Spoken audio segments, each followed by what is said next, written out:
அனைவருக்கும் வணக்கம். பத்மாவதி கிச்சன் சேனலுக்கு உங்களை அன்புடன் வரவேற்கிறேன். நம்மளுடைய சேனலில் எளிமையான கோயில் வழிபாடு, தாந்திரிக பரிகாரம் தான் போடுறோங்க. இந்த சேனலை சப்ஸ்கிரைப் பண்ணி வச்சுக்கோங்க. பக்கத்தில் இருக்க பெல் பட்டனை கிளிக் பண்ணி வச்சுங்க. நாங்கள் போடுற ஒவ்வொரு வீடியோ உங்களுக்கு உடனுக்குடன் அப்டேட் ஆகிட்டுருக்கோம். இன்றைக்கி சதுர்த்திங்க, சங்கடா சதுர்த்திங்க. இந்த சங்கடா சதுர்த்தி மாதத்தில் 2 தடவை வருதுங்க. ஒன்று வந்து அமாவாசை கழிஞ்ச 4வது நாள் வரும். அடுத்து பௌர்ணமி கழிஞ்ச 4வது நாள் வரும். அமாவாசை கழிஞ்ச 4வது நாள் வரக்கூடிய அந்த சங்கடா சதுர்த்தியை வளர்பிறை சங்கடா சதுர்த்தினும், பௌர்ணமி கழிஞ்சு 4வது நாள் வரக்கூடிய அந்த சங்கடா சதுர்த்தியை வந்து நம்ம தேய்பிறை சங்கடா சதுர்த்தின்னு சொல்லுவோங்க. அதாவது இந்த தேய்பிறை சங்கடா சதுர்த்தியை வந்து நம்ம வந்து விநாயகர் பெருமானை வழிபடும்போது நம்ம கஷ்டங்கள் எல்லாம் தேஞ்சிக்கிட்டே போகும், காணாமல் போகும் அப்படின்னு சொல்லுவாங்க.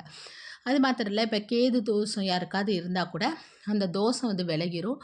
தொழிலில் நல்ல ஒரு வருமானம் கிடைக்கும். எந்த ஒரு காரியத்தை நம்ம வந்து எடுத்து செஞ்சாலும் அதில் வந்து நமக்கு வெற்றிங்கிறது கிட்டுங்க.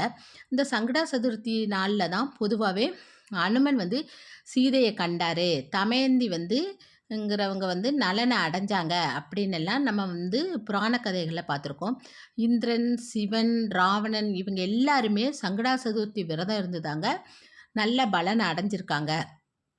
அந்த சங்கடா சதுர்த்தி விரதத்தை வந்து நம்ம எப்படி மேற்கொள்ளணும் அப்படின்னு பார்த்தீங்கன்னா, நம்ம வந்து காலையில் எழுந்திரிச்சு குளிச்சுட்டு வந்து நம்ம பூஜை ரூமில் இருக்க விநாயகர் பெருமான் படத்துக்குனாலும் சரி, இல்லை விநாயகர் பெருமான் விக்கிரகம் வச்சுருந்தாலும் அந்த நல்லா தொடச்சி அதுக்கு மஞ்சள் குங்குமம்லாம் வச்சு விநாயகருக்கு பிடிச்ச அருகம்புல் மாலை போட்டு அவருக்கு ஒரு அகல் விளக்கில் நெய் ஊற்றி பஞ்சுத்திரி இட்டு விளக்கேற்றி வச்சுட்டு அவருக்கு பிடிச்ச நெய்வேத்தியம் வந்து கொழுக்கட்டை, பாயாசம், அப்புறம் வந்து வெண்பொங்கல், இந்த மாதிரி ஏதாவது நெய்வேத்தியம் வச்சு, ஒன்றுமே இல்லைன்னா கூட கொஞ்சம் கற்கண்டும் கொஞ்சம் பாலும் கூட நைவேத்தியமாக வச்சுட்டு நீங்கள் வந்து தூப தூபம்லாம் காட்டி மனசார வழிபடணுங்க. அதாவது சங்கடா சதுர்த்தி விரதம் இருந்து வந்து வழிபடுறவங்களும் உண்டு. அதாவது 3 நேரம் உணவேதும் எடுத்துக்காமல் விரதம் இருந்து விநாயகர் பெருமானை வழிபடுறவங்களும் உண்டு. இல்லை அவங்கவுங்க உடல்நிலை அனுசரித்து பால் பழம் கூட சாப்பிட்டுட்டு கூட நம்ம வந்து விரதத்தை மேற்கொண்டு கூட நம்ம வந்து விநாயகர் பெருமானை வழிபடலாம். இந்த விநாயகர் பெருமானை வழிபடும்போது நமக்கு வேண்டிய வரங்களை அவர் தருவார். இந்த சங்கடா சதுர்த்தி நாளில் நம்ம வந்து எந்த அளவுக்கு மன உருகி வழிபடுறோமோ அந்த அளவுக்கு நமக்கு வந்து அவர் நல்ல பலன்களை கொடுப்பாருங்க.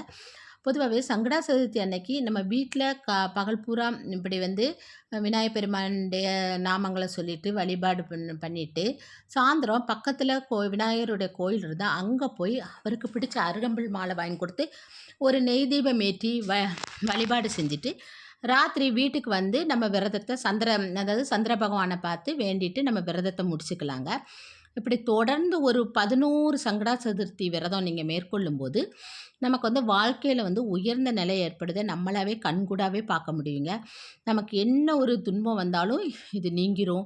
அது மாத்திரம் இல்லை, இந்த மேற்கொள்ளுறதுனால தொழிலில் நல்ல வளர்ச்சி இருங்க. தொழிலில் நல்ல வளர்ச்சி, வருமானம் இதெல்லாம் நமக்கு பெருகுங்க. ஆடி மாதத்தில் வர்ற இந்த தேய்பிறை சங்கடா சதுர்த்தியில் விநாயகரை வழிபடுவதனால நமக்கு கேது தோஷம் நம்ம சாதகத்தில் இருந்தாலும் நீங்கிரும். குடும்பத்தில் வந்து எந்த ஒரு கஷ்டமும் இருக்காதுங்க. பின்ன கணவன் மனைவி ஒற்றுமை ஏற்படும். திருமண தடைகள் நீங்கி திருமணங்கள் நடைபெறும். அப்புறம் வந்து யாராவது ஒரு புதுசாக நம்ம இப்போ ஒரு தொழில் தொடங்குதோம், அது எதை தொடங்கினாலும் அந்த முயற்சி வந்து நமக்கு எப்போதுமே வெற்றியே கொடுக்குங்க. இந்த நாளில் விரதம் இருக்கும்போது நம்ம என்ன ஒரு விஷயம் நம்ம செய்யணும்னு நினச்சாலும் அந்த இடத்துல எந்த தடை இருந்தாலும் அந்த தடையை நீக்கி நமக்கு அந்த இடத்துல வெற்றியே கொடுக்குங்க. நம்ம வந்து விநாயகர் கோயிலில் போய் விநாயகருக்கு அருகம்புல் வாங்கி கொடுத்துட்டு அவருக்கு ஒரு நெய் தீபம் ஏற்றிட்டு அந்த விநாயகர் பெருமானை 9 முறை சுற்றி வாங்கங்க. 9 முறை சுற்றி வரும்போதே ஒவ்வொரு முறையும் நம்ம மனசில் உள்ள என்னென்ன தேவையோ அதெல்லாம் கேட்டு நம்ம வந்து அவரை மனசுருகி வழிபட்டு அப்புறம் வந்து அவர்கிட்ட தோப்புக்கரணம் போட்டு நம்ம வேண்டும் போது நமக்கு இந்த சங்கடா சதுர்த்தி நாளில் நம்ம வந்து அவரை வழிபடும்போது நமக்கு வந்து நல்ல ஒரு வாழ்க்கை நிலை ஏற்படுது. உங்களாலே கண்கூட பார்க்க முடியுங்க. பொதுவாக வந்து விநாயகர் பெருமானை புதன்கிழமை தோறும் போய் வழிபடுவாங்க. ஆனால் இந்த சங்கடா சதுர்த்தி நாளில் வழிபடும்போது நமக்கு கூடுதல் பலன் கிடைக்குங்க. இந்த தொடர்ந்து நீங்கள் செஞ்சு வாங்க. ஒரு 11 சங்கடா சதுர்த்தி இந்த தேய்பிறை அந்த கஷ்டங்கள் தேஞ்சு போகணும், அப்படி கஷ்டங்கள் காணாமல் போகணும் அப்படின்லாம் நினச்சிங்கன்னா இந்த தேய்பிறை சங்கடா சதுர்த்தியை வந்து நீங்கள் வழிபடும்போது நமக்கு வந்து வாழ்க்கையில் இருக்க இன்னல்கள் எல்லாம் நீங்கி நமக்கு நல்ல நிலை ஏற்படுறது உங்களால் பெரிய, அதாவது சொல்லுவாங்க தேவர்களும், முனிவர்களும் கூட அவங்களுக்கு வந்து ஒரு இக்கட்டான நிலை வரும்போது, இந்த சங்கடா சதுர்த்தி விரதம் இருந்து தான் விநாயகர வழிபட்டு தான் அவங்க வெற்றி கண்டாங்க அப்படின்னு புராண கதையிலே இருக்குங்க. நீங்களும் தொடர்ந்து இந்த சங்கடா சதுர்த்தி நாள்ல விநாயகப் பெருமானை வழிபட்டு உங்களுக்கு சகலவித சௌபாக்கியங்களும் உண்டாகும். தொழில்ல நல்ல வருமானம் அதிகரிக்கட்டும்னு நானும் விநாயகப் பெருமானை வேண்டிக் கொள்கிறேங்க. இந்த வீடியோ பிடிச்சிருந்தா லைக் பண்ணுங்க, ஷேர் பண்ணுங்க, சப்ஸ்கிரைப் பண்ணுங்க. இன்னொரு பதிவில் உங்களை சந்திக்கிறேன். நன்றி, வணக்கம்.